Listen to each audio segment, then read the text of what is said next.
guide coat on, and I'm about to give it its second coat. I prime it up as much as I possibly can. Interestingly, I've been using grey primer, but I've noticed some people who've had their 280s resprayed that they're saying they're getting a bit of a blue tint to it rather than the Brooklands green tint. And feedback is, did you use a dark or even black primer? Now I don't know whether that's right and whether that helps, but I do know in the factory it wasn't black, it was like a dark grey, which is what I've been using.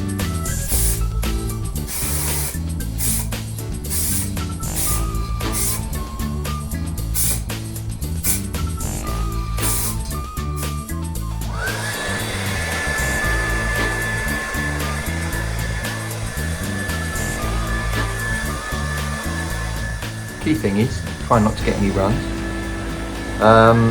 and trying to match this paint up. So I keep shaking the can, keep it all flowing.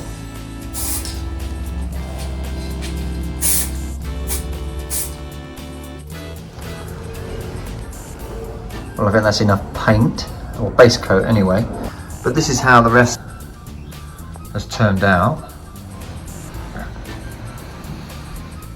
Couple of coats of lacquer now, and then I can get all the light bezels and the grille fitted back in, and then step back and then hope it all blends in nicely, because the next stage is for me to do under the bonnet. If it works, I shall do the inner top parts of the wing.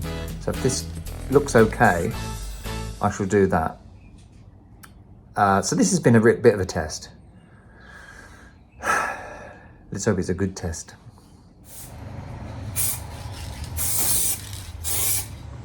Sometimes when we spend so much time working on our cars, we can lose sight of why we love them in the first place.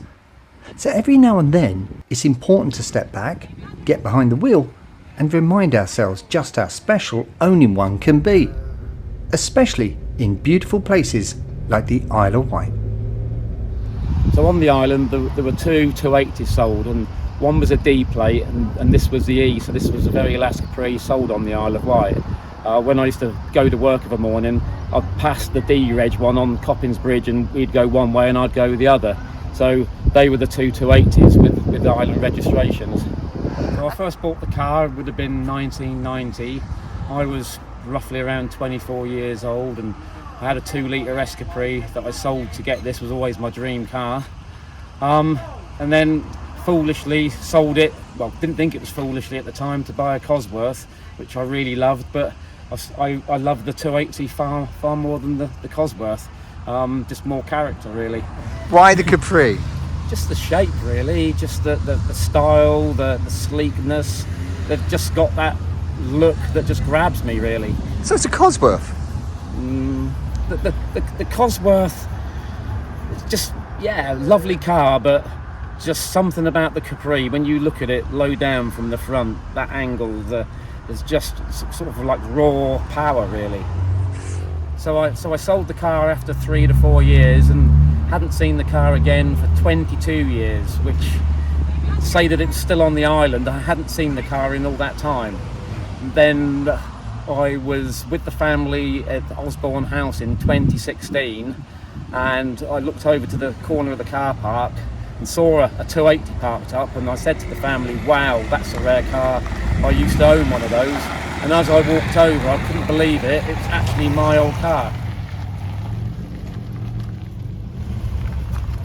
Can't beat that burble. Well, sun's out, so I've attempted to do more of the exterior of the car, which I really need to get the doors open quite wide. So what I'm doing is the door sill, or the bottom door tread. I've rubbed it all down, primed it, given it a couple of gradual layers of base coat. The reason I'm doing this, and I've done inside this door tread, was because I couldn't help but notice there's rust on here and it had gone through to here. So I rubbed that all down, treated it, and I just had to get rid of it. It was bugging me. And as I said, it gradually creeped out here. But I ground all that down, and I think she looks amazing now, and compared to what it did look like, I have to say it's good. It's going in for a respray soon, so I'm just trying to help keep the cost down and doing little bits that I quite comfortable will look okay from a rattle can. As I said, trying to keep the cost down. Preparation is key, and I kind of think to myself, do you know what, if it don't work out too good and it looks really naff, because there's every chance it could, I can just say, look, I'll pay you, can you do this, redo it and do it properly? But I'm hoping that's not the case. Dead chuffed with the way the lights around have come out. As I said, we'll hopefully keep the cost down. Who knows, he might say I'm doubling it. It's a good time to remind you that to please like and subscribe to the channel so I can give you future updates on this, and I'm sure you'll all be eager to see what it's like when it comes from the spray shop. You know, let us know what you think, interact. It's good to hear what you've got to say, any memories you have of owning a Brooklands or any Capri for that matter, in fact any car. So I decided to get a little bit more adventurous with the spray can. Originally I did just inside this door tread because there were 3 or 4 bits of rust that were quite bad that sit underneath the rubber sill, and I thought I'd got to try and get that done, so I did. But when I was rubbing down fine grade on the inside of the door shut, basically it went right through to the primer. I mean, it was so thin. I was only using I think a 2.5 or 3,000 grade bit of paper, so it should have been quite easy. But anyway, went through, decided in the end I'll have to do that as well, so I did. So sun was out, absolutely beautiful day, so I tackled it, got on with it, and I'm actually quite chuffed with it, to be honest with you. I think it looks pretty good. Still a few other bits to do.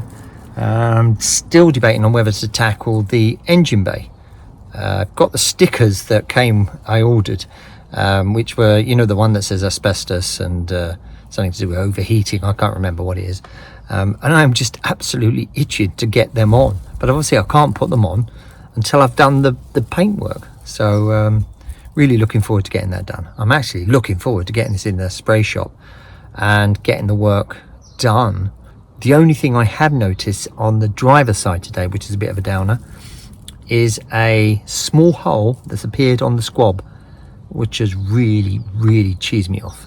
So if anyone knows of a brand new set of Brooklands 280 seats out there, could you let me know? Because I'd absolutely love a brand new set if possible. Thank you. Which is a real shame, because back in the early 90s I bought a brand new set of Capri 280 Recaros, still sealed in their original boxes. The price, just £500. Well, I just couldn't resist it. That engine bay simply had to be painted, and once I decided those stickers were going back on the car, there was no turning back. So I think I might have caught a bit of a bug, a painting bug. Following on the success of what I did in the door shut and the light bezels, I couldn't resist giving it a go, painting the underside of the bonnet. So far so good. It's had 1 coat. Well, that's about 2 or 3 coats of base paint and about 4 lacquer. Put a little bit more on than usual, just purely to protect it really. But the finish isn't too bad. I mean, the proof is going to be when I peel off all the masking, see how much I've missed and how much it blends in with everything else. And so the money shot, what does it look like now I've removed all the masking tape? I've had a bit of a buff around the paintwork. I've done a little bit of tweaking, so I missed a couple of bits and still got just a little bit more to do, but I think you will agree, not bad. So let's have a look at some of the detail on this. Dead chuff really. Firstly, this, look at this. I've got this new foam protection for the K-Jetronic, and I had a bit of trouble sticking it down there, so I had to use some extra glue to do that. Managed to get this on. Now, interestingly, I was looking this up to make sure I got it in the right position roughly, and as it left the factory. Now, the interesting thing is these seem to jump around. Some were up there, and that's right, there on their side, and some were here on their side. I've done it kind of landscape, because if you'd read it, that's how you would read it. You would read it from the front as you would the other one on there for the asbestos. But you know, before you shut me down, some of these were there as they left the factory.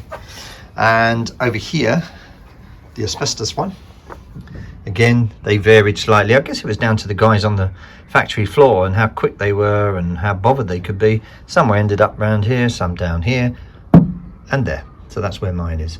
But as you can see, not bad. And the other thing I wanted to try and get just right, this plate, as these cars left the factory, they came away, this plate, the Brooklands one, didn't always, or tag or whatever you want to call it, didn't always have a lot of paint on it. And I've seen brand new ones of these, and basically this was, it looked like it missed it in the factory. So I tried to recreate that with this. I didn't want to spray it, or when these cars are done by a lot of owners, they literally just put tons of paint all over them. I didn't want to do that. I wanted to try and keep it original. And there are some spaces inside here that I've also done the same thing, really, so that you can see the primer through it. Now that, including all those light bezels, front grille, were done by a Rattle can.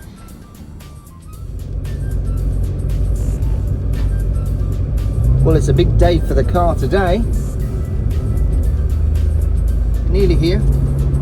Avid Autos, classic car restorers in Buckinghamshire.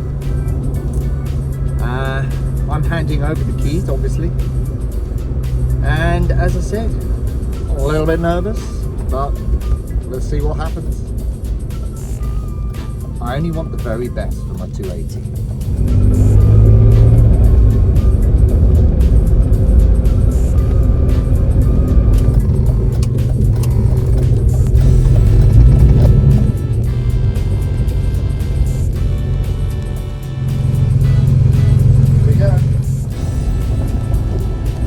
First thing I would do is get it up in the air, get it clean, and really have a good inspection, work out, mark all the areas that need it, and then we'd start with stripping off the paint on the areas that require bare metaling. And from there we can assess if any welding is required or it's just paint defects. Preparation is 95% of it. To actually put it in the spray booth and paint it's going to take a matter of hours, but the months of work leading up to that moment is crucial.